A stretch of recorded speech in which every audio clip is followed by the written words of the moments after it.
ያው ስራ ሲግደረደር እንግዲህ ከሄሉሻ ትንሽዬ ስተት አገኘ።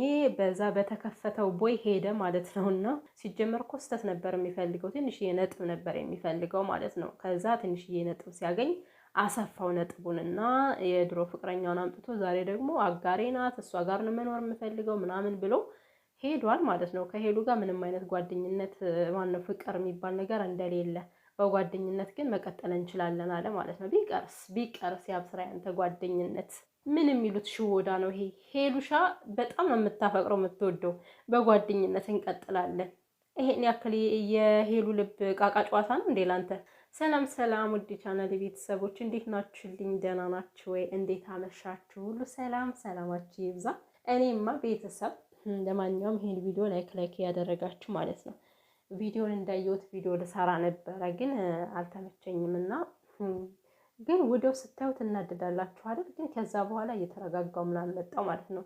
በተለይ እች ልዩ የምትባል ሰው ስትናገር በቃ ጆሮዬን ብዘጋ ሁላ ደስ ይለኛል። በጣም ነው የምታናድደው ስታወራ፣ የምታወራበት መንገድን ከቤቱ ነው እንዴ እሱ ራሱ የሚያወራበት መንገድ እንዴት ነው የሚደብረው።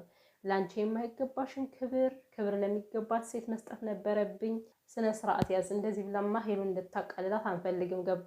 እንደዚህ ከእግርህ እንድትደፋ ያደረጋት ፍቅር እንጂ ሌላ ምንም ነገር አይደለም። ደግሞ ይሄን ልትንቀው አይገባም። ምን አላት ብሎ መለሰለት ለልዑልና ማለት ነው። ያላት ነገርማ ብዙ ነው። ስላላት አይደል እንዴ ፍቅረኛ አንጥለመት ቀለበት ያድርግላት። ምን ነው ሸዋ ዘነጋኸው እንዴ? ሄሉዬ አንደኛ ተወዳጅ ተፈቃሪ ነች፣ ሲቀጥል ደግሞ ታዋቂ ነች። በእሷ ስር ታዋቂ ለመሆን መጣ። ይሄው እንደፈለግከው አደረገች ታዋቂ። እኔ ከነመፈጠሩ ያብ ስራ የሚባል ሰው አላቅም ነበር እውነት ለመናገር በፍጹም ሰምቼም አላቅም። ወላ በቲክቶክ ራሱና ያብ ስራ አይደለም ሚስቱም ታዋቂ ሆናለች አሁን ላይ ማለት ነው። እና እድሜ ለሄሉሻ በሉ። እሷ ናት ታዋቂ ያደረገቻችሁ። እና ሴት ልጅ ሲያወሩ እንደዚህ እያቃለሉ የሚያወሩ ወንዶች እኔ በአንድ ወንድ ምክንያት ሁሉ ሰው ነው የምጠላው ልንገራችሁ ማለት ነው። እና አስሬ ከትናንትና ጀምሮ ላንቺ የማይገባሽ ክብር፣ ላንቺ የማይገባሽ ክብር። ነገሩን ከተረዳ በኋላ ምን አለበት እንደዚህ ብሎ ቢያወራ እኮ ያምርበታል። ነገሩን ሳይረዳ ለመሄድ ፈልጎ የተነሳ ሰው እኮ ምንም ነገር ብትሉት እውነቱን ከፊቱ ላይ ብታስቀምጡለት ራሱ ረግጦት ነው የሚሄደው። ምክንያቱም ለመሄድ ያሰበ ሰው ምንም ሊያስቆመው ስለማይችል ማለት ነው። ባለፈው እዛ አርባ ምንጭ የሄደ ጊዜ በጣም ብዙ ሰዎች ጀግና ነው በቃ ሄሉሻ ይወድሻል፣ በዚህን ያክል ደረጃ ከሄደ ይሄ ማለት ያንቺ ወንድ ነው፣ በቃ በጣም ስለሚያፈቅርሽ ነው ከቤተሰቦች ጋር ተዳፍሮ የሄደው እያላችሁ ስላሞገጋሳችሁት ማለት ነው። እሱ ሞራል ተሰማው ምናምን ነገር ግን ይሄን ነገር ያደረገበት ምን እንደሆነ ታውቃላችሁ? የሆነ ስሙን ለማጽዳት ጥሩ ለመምሰል ለሰዎች ጥሩ እይታ በሰዎች ዘንድ የሆነ ጥሩ እይታ ለመሳል ነው። ገባችሁ አይደለ? እንጂ የሆነ ቀን ላይ ተነስቶ እንደሚሄድ እርግጠኛ ነበርኩ እኔ በራሴ ማለት ነው። ምክንያቱም የልዩ ነገር እኔ ስላልተዋጠልኝ ከልጅቷ ጋር ያለው ነገር ስላልተዋጠልኝ በፍጹም እኔ ባልናገርም ውስጤ ራሱ ይሄዳል ብዬ ነበር የማስበውና ስለዚህ አሁን ልጁ ከቤተሰቦቿ ድረስ ይሄን ያክል ሂዶ ለምኑ አታርቀው እንዴት እንደዚህ ታደርጋለች ለማስባል ነው አሁን ሄሉ ማለት ነው እያደረገ ያለው ነገር። ግን የሆነ ውሸትን ለመሸፈን ማለት ነው። ይሄ ጥሩ በመምሰል የሌለብን ጥሩ በመምሰል ምናምን አይደለም። ውሸት መቼም ቢሆን ውሸት ነው፣ ይወጣል አንድ ቀንና ፍቅር ቢኖርበት እንደዚህ በአንድ ቀን ዘሎ ባልሄደ ነበረ። እሷን ለመረዳት እንኳን ቶሎ ባይስማሙም እንኳን ማለት ነው ለመረዳት ጊዜ ይሰጣት ነበረ፣ ሊያዳምጣት ይገባ ነበረ። ምንድን ነው የሚለውን እኛ ራሱ እኮ አሁን አልገባንም። ልዑልና ሄሉ ለምን እንደዛ እንዳደረጉ ግልጽ የሆነ ነገር የለም። አያችሁ፣ ግልጽ ባልሆነ ነገር መረዳት ስለማይፈልግ ብቻ ሽፍንፍና አድርጎት ፍቅረኛውን ጠርቶ ሄዷል ማለት ነው። እና ይሄድ አላስፈላጊ ሰዎች በህይወታቸው ምንም አይሰሩም። እና ሄሉሻ ብትታመም ትንሽ ቀን ነው፣ ትድናለች፣ ምንም ችግር የለውም። መካከል ላይ ገብታ ጭራሹን ልቧ ስብርብር ብሎ ከሚቀመጥ እንደዚህ በጫፉ ይሻላል። እሾ ሲወጋችሁ ጫፋችሁን ሲነካችሁና ወደ መሀል ሲገባና ሲወጋችሁ ልዩነት አለው አይደለ? ስለዚህ አሁን ሄሉሻ ትንሽ ጫፏን የነካት ማለት ነው። በደንብ አልሰመጠችም ወደ ውስጥ ገባችሁ? ስለዚህ በጊዜ መሄዱ በጣም ደስ የሚል ነገር ነው።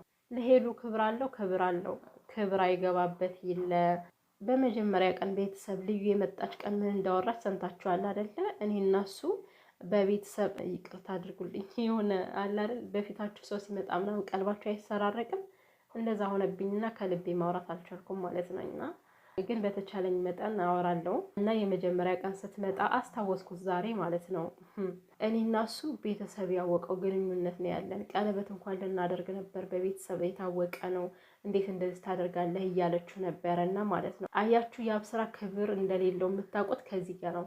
የልዩን ቤተሰቦች እያወቀ ራሱ ቀለበት ሊያደርጉ እንደነበረ ቤተሰቦቿ ምን ይሉኛል ሳይል ነው መጥቶ ለሄሉ ያደረገላት ቀለበት።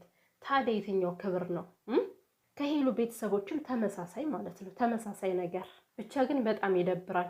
እና ደግሞ ልዩ እኮ ጥፋት የለባትም እሱ ምን እንዳላት ምን እንደተናገራት የምናውቀው ነገር የለም ብላችሁኝ ነበርና ማለት ነው። እኔ ጥፋት ይኖርባት አይኖርባት ልዩ የምትባል ሴት በጣም ነው የምታናድደኝ ማለት ነው። ሲጀመር ለራሷ ክብር የሌላት ክብረ ቢስ ባጣ ቆየኝ። የምሬ እኮ ነው። ከእሷ የሆነ ነገር ሲያጣ ከሌላዋ ዝል ብሎ ይሄዳል። ከሌላዋ የሆነ ነገር ሲያጣ ደግሞ እንደገና ባጣ ቆየኝ ስለሆነች ይሄድባታል ከእሷ ላይ ማለት ነው። እንደፈለገ ተቀምጣ ስለሚያገኛት እኔ ስለምወደው ብቻ ሲጠራኝ መጣዋለች ማለት ነው። ሲጀመር አብረው ነው የመጡት። ይሄማ ግጥምጥሞች ሊሆን አይችልም። የምሬን ነው የምላቸው። እንዴት ሄሉ ባጠፋችበት ቀን ደውሎ አመጣት። አርባ ምንጭን ለማየት ለመዝናናት ነው የሄዳችሁት እና ያብ ስራ ነገሮችን ፈጠርጠር አደረገ። ከዛ ከቤተሰቦቿ እርቅን ፍለጋ አይነት ነገር አስመስሎ ሄደ። ነገር ግን ልዩም ነበረች። ሄሉ ደግሞ አትንበርከኪ፣ ምንም መንበርከክ ለሚገባው ሰው አይደለም የተንበረከክሽው ዛሬ እውነት ለመናገር ማለት ነው። እች ልጅ ያደረገችው ነገር የለም። ጥፋቷ የምታስረዳው ነገር ነበር፣ በግልጽ መንገር የምትችለው ነገር ነበር። ግን እንዳትነግረው ቦታውን ዘግቶባታል። ሲጀመርም ማዳመጥ ስለማይፈልግ ሲቀጥል ደግሞ አስር የምትንበረከኪው ነገር ሄሉ ምን ሆነሽ ነው ግን? እኔ እኮ ሄሉ ራሱ ማለት ነው አንዳንዴ ደሜን ነው ብልጭ የምታደርገኝ ማለት ነው። በቃ መደረግ የሌለበትን ነገር ስሜቷ ስለሚገፋት ብቻ ታደርገዋለች እና እየሄደች ስትንበረከክ በስማ እኔ ቅጥል እላለሁ ታውቃላችሁ። ሲቀጥል ደግሞ እቺ ሴቷ ስትመታት ማለት ነው እና ሶስዬ ተነስተሽ እንዲህ ዞር ብታረጊልኝ እኔ ይሄ ልቤ ይርስ ነበር፣ ቅቤ ነበር የምታጠጣኝና ለምን መሰላችሁ? ብዙ ጊዜ ሴት ልጅ ወንድ ልጅ በጥፊ አትማታም ነውር ነው ይባላል። ኦፍኮርስ ሴት ልጅ በጥፊ ወንድ ልጅ መማታት የለባትም።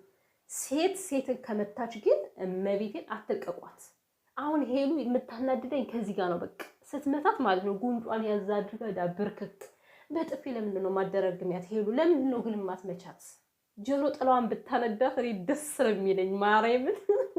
እሷን ብሎ ደግሞ ተመጻዳቂ ማለችና ነው እሷ ላይ የምትመጻደቅባት? እኔ እኮ እንደዚህ የምናገራት እኮ ስለምታናድደኝ ነው አልኳችሁ እኮ። የምር እኔ ኬት አውቃታለሁ ልዩ የምትባል አላውቃት፣ አታውቀኝም። ግን በምታደርገው ነገር የምታወራው ሄሉን እየናቀች የምታወራበት መንገድ በጣም ነው የሚደብረኝ ማለት ነው። ለራሷ ባጣ ቆየኝ ሆና ሳለ ማለት ነው ሲፈልግ የሚያነሳት ሲፈልግ የሚጥላት ላይክ እንደ ልብስ ነገር ታውቃላችሁ። የሆነ ልብስ ስትፈልጉ ታነሱታላችሁ፣ ስትፈልጉ ደግሞ ትጥሉታላችሁ። እና ልዩ ማለት እንደዚህ አይነት ሴት ነች። ግን ደግሞ ከሷም ብዙ ሄሉ ላይ አትመጥኙም እኮ አንቺ ስለመጠንሽው አይደል እንደ መጥቶ ቀለበት ያደረገላት ደፋር። ታዲያ አንቺ የፈለገውን ነገር ካገኘ ለምንድን ነው መጥቶ ቀለበት ያደረገላት? ደግሞ እኮ በቃ አሳርፏት፣ በህይወታችን ድጋሚ ገብታ እንዳትረብሸን። አረ ሄሉሻ በፈጠረ ስንት የሚፈልጋት ሰው አለ። የፍቅር ጉዳይ ሆኖ እኮ ነው። ፍቅር ነው ሄሉሻ እንደዚህ የሚያደርጋት። ከልዑል ማን ነው ይሄ ከያብ ስራ የበለጠ ስንት ሸበላ ይፈልጋታል። ሄሉዬ ደግሞ የሰው ፍቅር እመቤቴን ተከታዮቿ ፍቅር የሆኑ አሁን ልዑል እኔ እኮ ለምንድን ነው ስማቸው የሚምታታብኝ? ደግሞ ያብስራ ሲሉት ማለት ነው ሞራል ተሰጠው ተሰማውና፣ በነገራችን ላይ ማለት ነው አሁን ትናንትና ሄሉ ጥፋተኛ ነህ ምናምን በጣም እየወረዱባት ነበር። ዛሬ ደግሞ የተወሰነ ሰው እንጂ እሱን ነበር ጥፋተኛ እያደረጉ የነበረው። በዛ ላይ ስድቡ ራሱ አንተ ባለጌ ነው፣ ውሸታም ነው፣ አስመሳይ ነው። እውነት ነው ትክክል አይደለም። አንተ እያስመሰልክ ነበር፣ አትወዳትም። እና ቤተሰቦቿ ደግሞ የፈለገ ነገር ሄሉ ልታጠፋ ትችላለች፣ ስታጠፋ ይቆጧታል። ግን አንድ የማይደራደሩበት ነገር ቢኖር ሄሉ ስታለቅስ በፍጹም ማየት አይፈልጉም። ግልብጥ ብለው ነው የሚወጡ ማለት ነው። ምርጥ የሆኑ ቤተሰቦች ነው ያሏት። እና ደግሞ ሄሉ ሻዬ አንቺ በፍቅር እየሄድሽ እሱ በጓደኝነት የሚልሽን ነገር ተቀብለሽ መቼም ከእሱ ጋር ጓደኛ እንደማትሆኝ ተስፋ አለኝ። ከምሬ እኮ ነው። ድራማ ነው ለምትለው ይሄ ድራማ ነው ብዬ ስለማላስብ በፍጹም ማርያምን እንደዚህ አይነት ይሄው እንዴት ነው ህይወታችሁን ቀልድ በቀልድ